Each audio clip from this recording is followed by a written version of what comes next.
नमस्कार विद्यार्थी मित्र मैत्रिणींनो, परिवर्तन कॉम्पिटिटिव्ह फोरमच्या ऑनलाईन प्लॅटफॉर्मवर आपल्या सगळ्यांचं स्वागत आहे।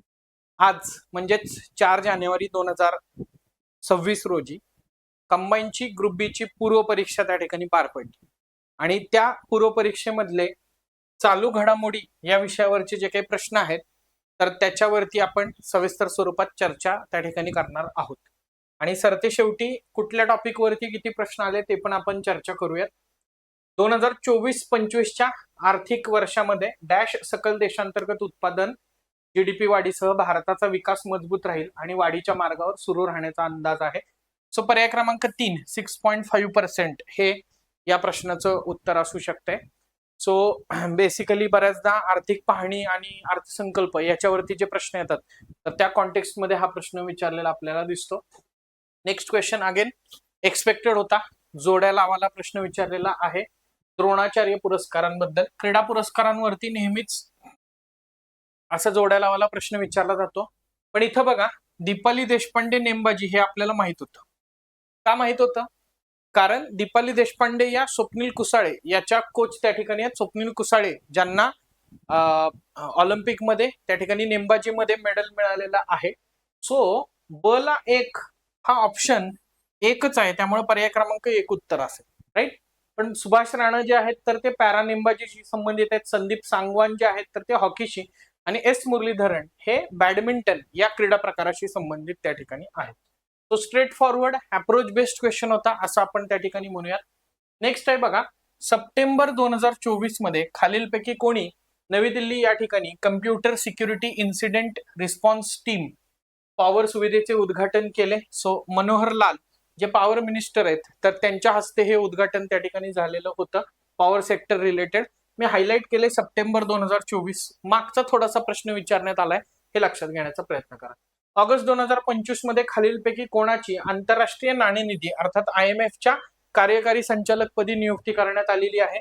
उर्जित पटेल यांची नियुक्ती करण्यात आलेली आहे कार्यकारी संचालक पदी IMF च्या, म्हणून हा स्ट्रेट फॉरवर्ड क्वेश्चन जो आहे तर तो आपल्याला विचारलेला दिसतो। नेक्स्ट पुढचा क्वेश्चन बघा, भारतातील बहुउद्देशीय ग्रीन हायड्रोजन पायलट प्रोजेक्टचं उद्घाटन सतलज जलविद्युत निगम न डॅश मधील झाकरी या ठिकाणी त्यांच्या जलविद्युत केंद्रामध्ये एप्रिल 2024 मध्ये केलं। अगेन एप्रिल 2024च्या मुद्द्यावरती प्रश्न आहे, म्हणजे एप्रिल 2024 ते सप्टेंबर 2025 या कालखंडातले प्रश्न जे आहेत तर ते विचारण्यात आलेले आहेत, म्हणजे साधारणतः 14-15 महिन्याचा कालखंड आपण लक्षात इथं घेऊ शकतो। सो हे झाकरी जे आहे तर ते आहे हिमाचल प्रदेशमध्ये। सो रादर असा डायरेक्टली प्रश्न विचारायचा होता की कुठल्या राज्यामध्ये केलं, तर ते न विचारता झाकरी हे कुठं आहे हे विचारलेलं आपल्याला दिसतं। नेक्स्ट, फेब्रुवारी 2025 मध्ये खालीलपैकी कोणत्या कंपनीचे उपमुख्य कार्यकारी अधिकारी म्हणून दोराबाबू दपर्ती यांची नियुक्ती करण्यात आली? So SBI life insurance company. पण मला काय म्हणूयात त्याला, म्हणजे आपल्या आवडी निवडीवरती काय नसतं खरं, पण मला सर्वात वेग क्वेश्चन कुठला वाटलेला असेल तर तो हा आहे, कारण असे क्वेश्चन हे MPSC ला विचारले जात नव्हते, रादर विचारले जात नाहीत। हे क्वेश्चन विचारले कुठे जातात तर आपल्याला जनरली असं लक्षात येईल की जे बँकिंग रिलेटेड एक्झाम्स आहेत तर तिथं जास्त विचारले जाताना त्या ठिकाणी दिसतात, राईट। पण स्टील त्यांनी विचारलेला आहे क्वेश्चन इकडे। खालीलपैकी पहलगाम संबंधी योग्य विधान ओळखा, 1 नंबर क्वेश्चन विचारलेला आहे बघा। फार विचारपूर्वक पद्धतीने हा क्वेश्चन जो आहे तर तो विचारलेला दिसतो। इथं ब्लर दिसतंय का? नाही, हा ओके। तर बघा, पहलगाम अनंतनाग जिल्ह्यामध्ये स्थित आहे, बरोबर आहे। अनंतनाग मधला पहलगाम हा एक तालुका आहे, तालुक्याचं ठिकाण आहे पहलगाम। पहलगाम मध्ये लीडर नाला पर्यटकांना आकर्षित करतो, येस हे पण बरोबर आहे। लीडर नावाची एक नदी आहे तिथं आणि त्या लीडर नावाची नदी व्हॅली मधनं वाहत असल्यामुळं दोन्ही बाजूला व्हॅली जे आहे, दोन्ही बाजूला व्ह्यू जे आहेत तर ते त्या ठिकाणी क्रिएट झालेले आहेत। सो त्याच्यामुळे पर्यटक इकडे आकर्षित होताना आपल्याला दिसतात। श्री माता वैष्णो देवी मार्गावरील पहलगाम हा महत्वाचा ट्रान्झिट कॅम्प आहे, हे मात्र चुकीचं आहे, कारण इथं पाहिजे होतं अमरनाथ यात्रा। अमरनाथ यात्रेचा बेस कॅम्प म्हणून याला कन्सिडर केलं जातं। सो अमरनाथ यात्रा इथं अपेक्षित होतं, त्यामुळे सी चुकीचं आहे। योग्य विधान विचारलेलं आहे, अ आणि ब योग्य त्या ठिकाणी आहेत। पर्याय क्रमांक 2 हे या प्रश्नाचं अचूक उत्तर आहे. नेक्स्ट, खालीलपैकी कोणी 2025च्या FIMS world championship of magic मध्ये प्रतिष्ठित बेस्ट मॅजिक क्रिएटर पुरस्कार जिंकला?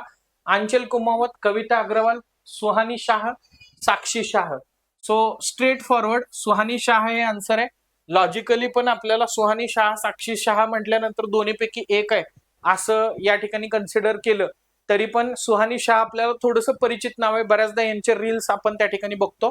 बाय द वे, हा प्रश्न का विचारण्यात आलेला आहे त्याच्या मागचं सर्वात महत्वाचं कारण आहे ते म्हणजे सुहानी शाह हा बेस्ट मॅजिक क्रिएटर हा पुरस्कार प्राप्त करणाऱ्या पहिल्या भारतीय व्यक्ती ठरलेल्या आहेत, म्हणून हा प्रश्न फॉर्मॅट झालेला दिसतो.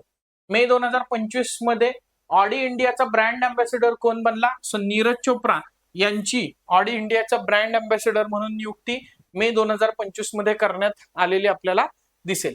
खालीलपैकी योग्य कथन किंवा कथन ओळखा. दरवर्षी 9 सप्टेंबर हा दिवस जागतिक संगीत दिन म्हणून साजरा केला जातो. सो जागतिक संगीत दिन हा 21 जूनला साजरा केला जातो, 9 सप्टेंबरला नाही. 9 सप्टेंबर हा रिसेंटली वर्ल्ड ईव्ही डे म्हणून साजरा करायला सुरुवात झालेली आहे. World EV day electric vehicle साठी, ई मोबिलिटीला प्रोत्साहन देण्याच्या दृष्टिकोनातून. जागतिक संगीत दिनाची थीम ही हिलिंग थ्रू हार्मनी अशी आहे 2025च्या. तर हे बरोबर त्या ठिकाणी आहे. अचूक आहे, ब बरोबर आहे. विचारलं योग्य कथन फक्त ब, पर्याय क्रमांक 2. नेक्स्ट, डॅश आणि डॅशच्या सह अध्यक्षतेखाली पॅरिस AI ऍक्शन शिखर परिषदेनं एआयच्या जगातील एक महत्वाचा क्षण आहे ज्यामध्ये डिजिटल विभाजनातून AI सुरक्षे पर्यंतच्या गंभीर आव्हानांना तोंड देण्यासाठी 90हून अधिक राष्ट्रांना एकत्र आणलेले आहे. सो भारत आणि फ्रान्स यांच्या सह अध्यक्षतेखाली ही AI ऍक्शन समिट झालेली होती. ही फ्रान्समध्ये पॅरिस या ठिकाणी झालेली होती आणि पुढची AI ऍक्शन समिट जी आहे तर ती भारतात होणार आहे. भारताकडे त्याचं यजमानपद त्या ठिकाणी आहे. स्ट्रेट फॉरवर्ड त्याच्याशी रिलेटेड क्वेश्चन विचारलेला दिसतो. आपण याच्यावरती डिस्कशन आपल्या बॅच मध्ये त्या ठिकाणी प्रहार बॅच मध्ये केलेलं आहे किंवा आपली करंट अफेअरची राज्यसेवेची बॅच आहे तर त्याच्यामध्ये पण केलेलं आहे. त्याच्यातून तुम्हाला डायरेक्ट स्ट्रेट फॉरवर्ड या ठिकाणी रेफरन्स जो आहे तर तो मिळेल. नेक्स्ट, जोड्या लावा. साहित्य अकादमी युवा पुरस्कार 2025. आता कोणतरी म्हणेल की साहित्य अकादमीवर दरवर्षी प्रश्न येतात सर. नाही, पण मी म्हणेन हा खूपच जास्त अवघड क्वेश्चन होता. कारण इथं जर विचारलाच असता क्वेश्चन आयोगानं किंवा विचारणं एक्सपेक्ट होतं ते म्हणजे खोल खोल दुष्काळ डोळे, खोल खोल दुष्काळ डोळे हा जो काही कविता संग्रह आहे कुणाचा? प्रदीप कोकरे यांचा, ज्याला मराठी साहित्य युवा साहित्य अकादमी पुरस्कार मिळालेला आहे. तर त्याच्यावरती प्रश्न एक्सपेक्ट होता, पण प्रश्न तसा न विचारता तुम्हाला इकडं काही पुस्तकं दिलेली आहेत आणि तिकडं साहित्यिक किंवा कवी दिलेले आहेत. उदाहरणार्थ गर्ल्स हॉस्टेल हे पंजाबी भाषेतलं साहित्य आहे, मनदीप औलाख यांचं आहे. त्याच्यानंतर फिर उगाना याचा जर का विचार केला, फिर उगना हिंदी भाषेतलं साहित्य त्या ठिकाणी आहे. पार्वती तिर्की त्याच्या लेखिका आहेत. बघा, अ ला 2 ब ला 1, अ ला 2 ब ला 1 असणारे 2 ऑप्शन आहेत. म्हणजे इथं डायरेक्ट एलिमिनेशन होत आहे का? मगाशी जसं दीपाली देशपांडे यांच्या बाबतीत झालेलं होतं, नाही होत मित्रांनो. अंग असुर याचा जर विचार केला तर बोडो भाषेतलं हे साहित्य आहे. अमर कुंगर बोरो हे त्याचे लेखक त्या ठिकाणी आहे. म्हणजे सी ला 4 पाहिजेत आणि मग ऑब्विसली डी जे आहे Siddharth the boy who became the Buddha हे इंग्रजी भाषेतलं साहित्य आहे. अद्वैत कोठारी हे त्याचे लेखक त्या ठिकाणी आहेत. सो पर्याय क्रमांक 4 हे या प्रश्नाचं अचूक उत्तर असेल. एअर न्यूझीलंडनं जुलै 2025 मध्ये डॅश यांची त्याचे पुढील मुख्य कार्यकारी अधिकारी म्हणून नियुक्ती जाहीर केलेली आहे. सो निखिल रविशंकर यांची नियुक्ती जाहीर केलेली होती एअर न्यूझीलंडनं. पण हा देखील निवड नियुक्तीमधला थोडासा वेग कॅटेगरी मधला प्रश्न होता असं मी म्हणेन. 2030 सालापर्यंत पूर्ण होणे अपेक्षित असलेले जगातील सर्वात मोठे जलविद्युत धरण नोट्स मध्ये पण चेक करायचे, डिस्कशन मध्ये पण चेक करायचे प्रहार बॅच वाल्यांनी. स्ट्रेट फॉरवर्ड कितीतरी वेळा हॅमर केलेलं होतं आणि मला जो अजून एक्सपेक्ट आहे तो प्रश्न पण पुढचा सांगतो. यार्लुंग झांगबो ब्रह्मपुत्रा नदी तिबेट हे या प्रश्नाचं अचूक उत्तर आहे. यार्लुंग झांगपो म्हणजेच ब्रह्मपुत्रा आहे. ब्रह्मपुत्रेला तिबेटमध्ये यार्लुंग झांगपो म्हणतात आणि तिथं चायना काय करते, जगातलं सर्वात मोठं धरण बांधते, अगदी त्यांच्या 3 गॉर्ज डॅम पेक्षा पण मोठं त्या ठिकाणी आहे. आणि याला प्रत्युत्तर म्हणून आपण अरुणाचल प्रदेशमध्ये अप्पर सियांग जलविद्युत प्रकल्प प्रपोज केलेला आहे. सियांग ही परत काय आहे, ब्रह्मपुत्रेची उपनदी आहे अप्पर सियांग. अप्पर सियांग वर पण पुढचा प्रश्न येऊ शकणार आहे, लक्षात ठेवायचंय. पर्याय क्रमांक 1 उत्तर आहे.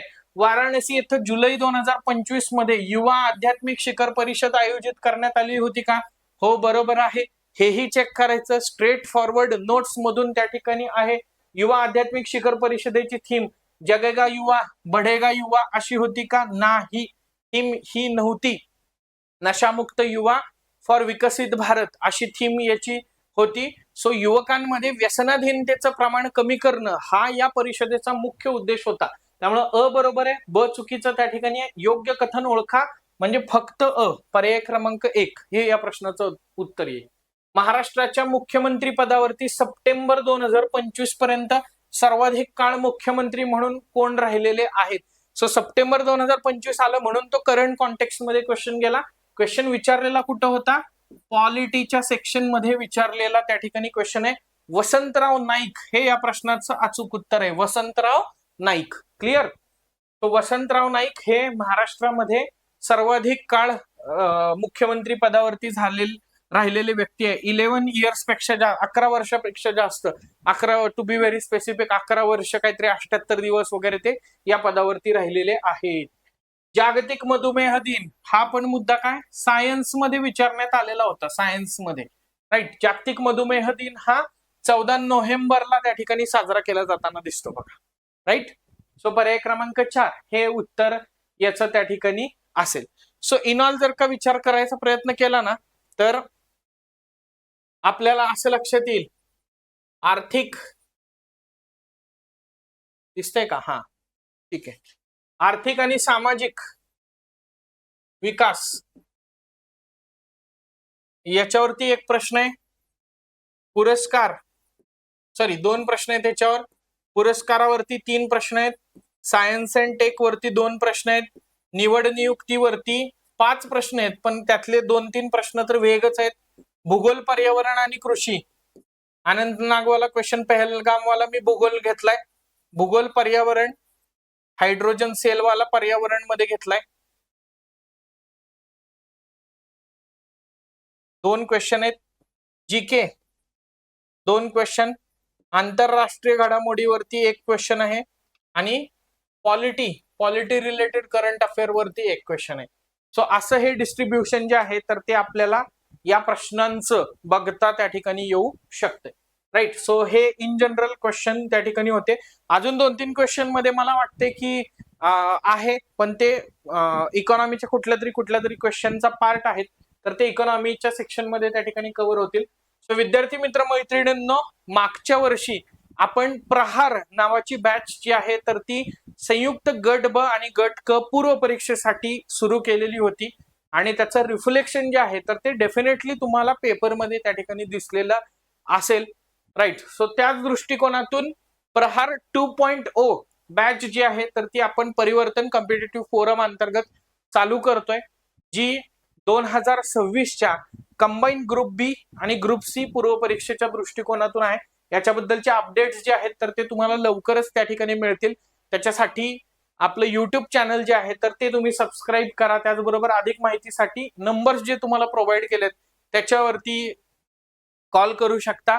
राज्यसेवा पूर्व परीक्षा 2026 ची जाहिरात जी आहे तर ती प्रसिद्ध करण्यात आलेली आहे आयोगाद्वारे आणि त्या अनुषंगानं प्रहार जशी आपली कंबाईन ग्रुप बी आणि सी साठी आहे तशी आरंभ ही आपली राज्यसेवा पूर्व परीक्षेच्या दृष्टिकोनातून बॅच त्या ठिकाणी आहे. सो राज्यसेवा पूर्व परीक्षा 2026च्या दृष्टीनं आरंभ 2.0 ही बॅच आपली 12 जानेवारी 2026 पासून त्या ठिकाणी सुरू होत आहे. सो जे विद्यार्थी इंटरेस्टेड असतील त्यांनी संपर्क त्या ठिकाणी साधा, म्हणजे आपल्याला पुढचं मार्गक्रमण जे आहे तर ते त्या ठिकाणी करता येईल. बाकी आपल्या युट्यूब चॅनल वरती अशाच प्रकारे आपण क्वालिटी कंटेंट अनालिसिस सह भेटत राहूयात. तोपर्यंत धन्यवाद, जय हिंद आणि बाय बाय.